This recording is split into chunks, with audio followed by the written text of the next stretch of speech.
오늘도 이 새벽을 깨워 나오신 사랑하는 성도님들, 우리를 말씀으로 인도하시며 한량없는 은혜를 베푸시는 그 하나님의 은혜를 풍성히 누리는 오늘 하루 되어지기를 주의 이름으로 축복합니다. 이스라엘의 여러 왕들을 우리가 같이 함께 계속 살펴보고 있습니다. 근데 이스라엘의 왕들을 어, 평가할 때 여호와 앞에 보시기에 정직히 행했다라고 평가받는 왕들은 8명에 불과했습니다. 그 마지막 왕인 오늘 요시야 왕을 같이 함께 살펴보고자 합니다. 요시야 왕의 일대는 22장, 23장 말씀에 쭉 기록이 되어져 있습니다. 요시야 왕은 그의 아버지 아몬을 대신해서 왕 위에 오르게 됩니다. 아몬은 여호와 앞에 악을 행하였던 왕이어서 그의 신복들이 그 왕을 죽여버리게 되죠. 그래서 굉장히 비참한 최후를 맞이했던 왕이 아몬이었습니다. 이런 악한 왕이었던 그 아몬의 아들 요시야가 8세라는 어린 나이에 왕이 되었습니다. 그럼에도 이 요시야 왕은 여호와 앞에 정직히 행했던 왕이었다라고 평가를 하고 있죠. 요시야 왕의 평가에 대해서 이렇게 이야기합니다. 우리 2절 말씀을 다시 한번 볼까요? 2절입니다. 요시야가 여호와 보시기에 정직히 행하여 그의 조상 다윗의 모든 길로 행하고 좌우로 치우치지 아니하였더라. 아멘. 이 요시야 왕에 대해서 비록 정말 어린 나이에 왕이 올랐음에도 불구하고 그를 평가할 때 여호와 보시기에 정직하게 행하고 다윗의 모든 길로 좌로나 우로나 치우치지 않는 그런 믿음의 삶을 살아갔노라라고 평가하고 있습니다. 요시야 왕을 한마디로 평가하면 좌우로 치우치지 않은 삶을 살아갔다라는 것입니다. 대부분의 아들은 아버지의 모습을 닮아갑니다. 악한 왕이었던 그 아버지의 모습이 있었음에도 불구하고 이 요시야 왕은 아버지 아몬을 따라갔던 것이 아니라 여호와 보시기에 정직히 행하며 좌로도 우로도 치우치지 않는 삶을 살아갔다라는 것이죠. 요시야가 왕이 올랐을 때는 불안한 정세 가운데 있었습니다. 아버지가 신복들에 의해서 죽임을 당했고 어쩌면 쿠데타처럼 일어난 것이죠. 그런 정세 가운데서 왕이 되어졌고 나라는 우상을 섬기면서 하나님을 떠나 있고 여러 하나님의 진노가 그 가운데 담겨 있는 상황 가운데 왕위에 올랐습니다. 그럼에도 요시야는 흔들리지 않고 좌로도 우로도 치우치지 않는 믿음의 정도를 살아갔다는 것이죠. 어떻게 요시야 왕은 이렇게 좌로도 우로도 치우치지 않는 이러한 삶의 모습을 보여줄 수 있었을까요? 요시야 왕은 처음 왕이 오르고 난 이후에 행했던 일이 있었습니다. 그것은 바로 성전을 수리하는 일이었죠. 그런데 그곳에서 율법의 말씀을 발견하게 되고 종들을 통해서 말씀을 듣게 되어집니다. 이 요시야 왕은 그 율법의 말씀을 듣자마자 이렇게 반응을 합니다. 우리 11절 말씀도 같이 함께 볼까요? 11절입니다. 시작. 왕이 율법책의 말을 듣자 곧 그의 옷을 찢으니라. 아멘. 요시야 왕은 지금 이 성전 수리를 통해서 발견한 율법책의 말씀을 듣자마자 즉각적인 반응을 보여주게 됩니다. 왜 이렇게 즉각적인 반응을 보이게 될까요? 어쩌면 요시야 왕은 늘 하나님 앞에 서 있다는 그 하나님 존전 앞에 서 있는 그 믿음의 삶을 살아갔기에 그 하나님의 말씀이 그에게 들려지자마자 즉각적인 반응을 할 수 있었을 것입니다. 율법의 말씀을 들어보니까 그의 자신의 삶의 모습 또 이스라엘 백성들의 삶의 모습이 전혀 하나님의 말씀과 동일하지 않은 모습을 발견하게 되어졌고 그 하나님의 말씀 가운데 담겨 있는 그 저주의 말씀이 자신들에게 임하여질 것이라는 것을 명확히 알았기 때문에 자신의 옷을 찢고 회개하며 즉각적인 반응을 보여주고 있었던 것이죠. 더 나아가 이 회개의 자리에만 머물러 있었던 것이 아니라 12절에서 14절까지의 말씀을 보면은 적극적으로 이 율법의 말씀의 뜻이 무엇인지 그 진리가 무엇인지를 알아내기 위해서 신하들을 보내게 되죠. 그리고 여선지자 훌다에게 하나님의 뜻을 듣게 되고 그 뜻대로 순종하려는 모습을 보여주게 됩니다.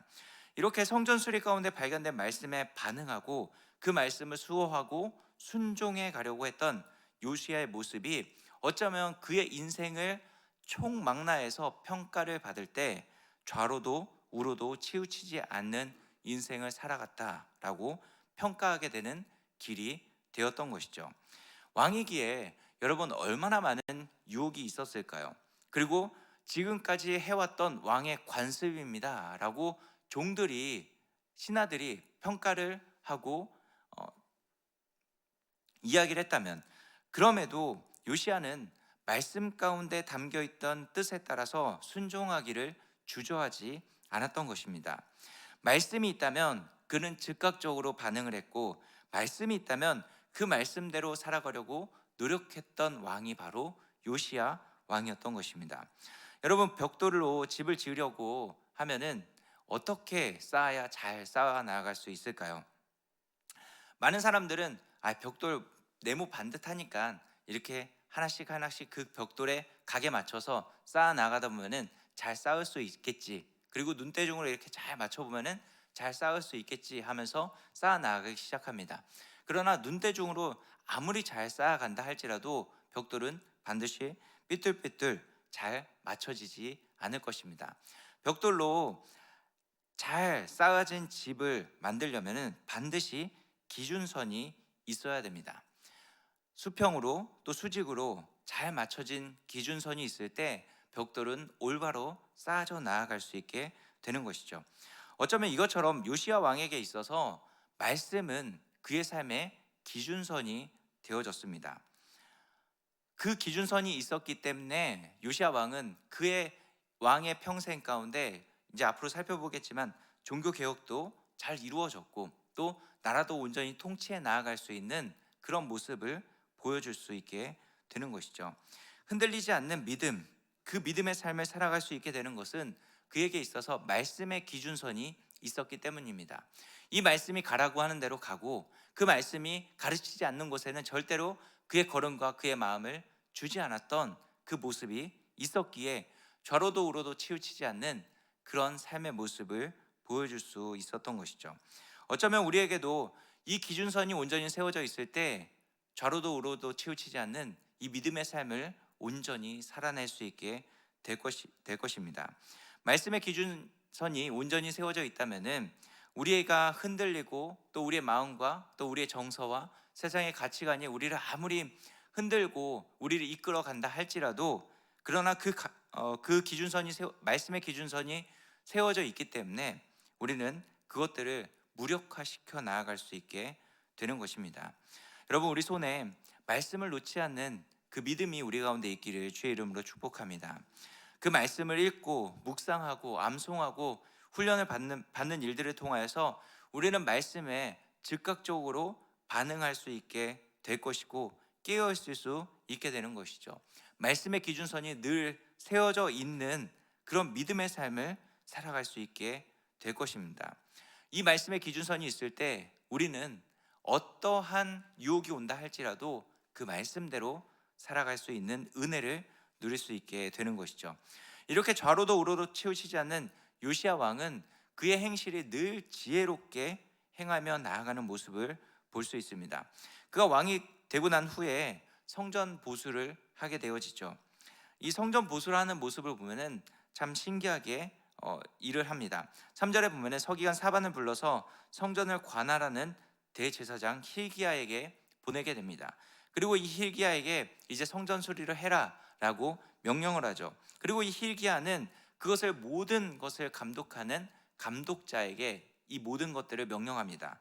그리고 감독자는 성전에서 수리할 수 있는 여러 일들을 감당할 수 있는 목수와 건축자들과 미장이들에게 이 일들을 진행하게 만드는 모습을 볼 수 있습니다. 성전 보수를 하는 이 요시야 왕의 모습을 보면은 다른 사람을 다 제껴놓고 직접적으로 자신이 관여해 나가면서 그 일들을 행하지 않습니다. 세워진 그 사람 면면들을 다 활용을 해서 그 사람들을 통해서 체계와 순서에 따라서 진행해 나아가는 모습을 보여주죠. 사실 성전 수리라는 것은 단순히 눈에 보여지는 무너진 성전을 회복해가는 것을 뛰어넘어서 이 일을 통해서 이스라엘 백성들의 무너진 공동체성을 세워나가는 그 모습을 함께 담고 있는 것입니다. 그래서 요시야 왕은 각자에게 맡겨진 그 직무들을 최대한 발휘해 나아갈 수 있도록 각자의 사람들에게 직무를 주고 각자의 사람들의 체계와 그들이 조화를 이루어 나아가면서 하나 되어진 협동심을 발휘해 나아가 무너진 성전을 회복해 갈 수 있도록 만들어가는 모습을 볼 수 있습니다. 어쩌면 요시야 왕의 이 성전 수리하는 모습을 보면은 어떤 공동체가 진짜 건강한 공동체인지를 잘 보여주는 것 같습니다. 한 사람의 힘에 의해서 한 사람의 능력으로 세워지는 공동체는 절대로 건강해질 수 없다라는 것이죠. 아무리 한 사람 요시야 왕이 있다 할지라도 그 사람 한 사람 때문에 성전이 세워질 수 없다라는 것입니다. 그 공동체 안에 있는 수많은 사람들이 함께 협력하고 조화를 이루어 나아가며 그들에게 맡겨진 그 사명들을 잘 감당해 나아갈 때 성전이 제대로 세워질 수 있게 되어지는 것이죠. 그 공동체 안에는 여러 사람들이 있습니다. 여러 사명이 있고 또 여러 달란트를 가지고 있는 사람들이 있다라는 것이죠.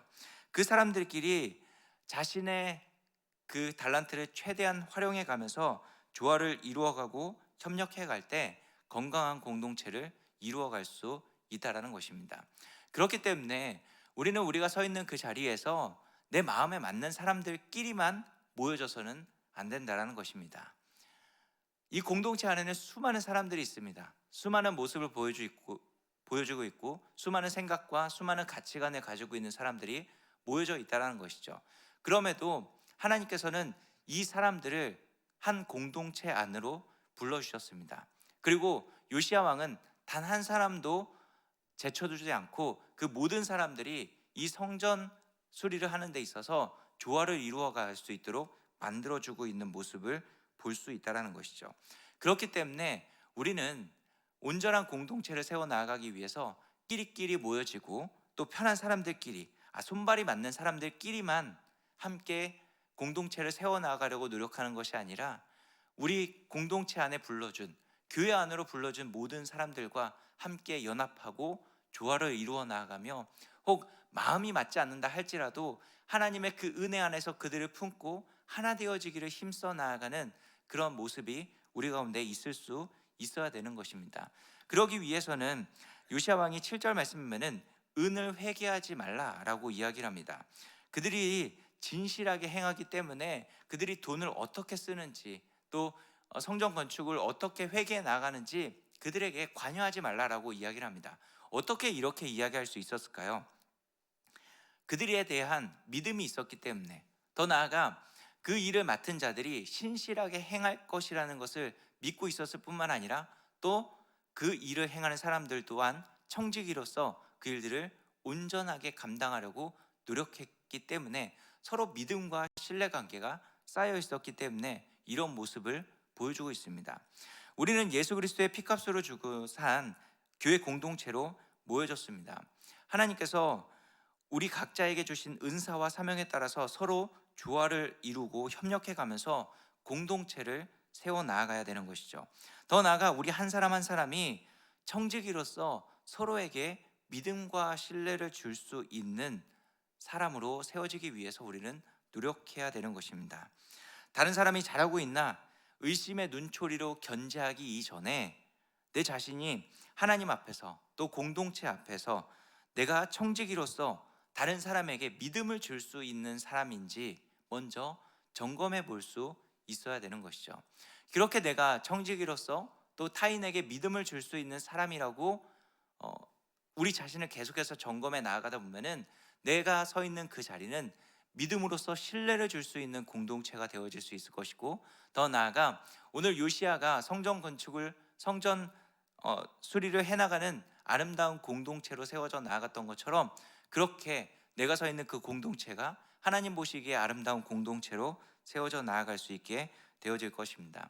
오늘 하루 이 말씀을 붙들고 저로도 우로도 치우치지 않는 그 말씀 안에 있는 믿음의 삶을 통하여서 아름다운 공동체를 건강하게 세워나가는 우리 모두가 되어지기를 주의 이름으로 축복합니다. 이렇게 기도하겠습니다.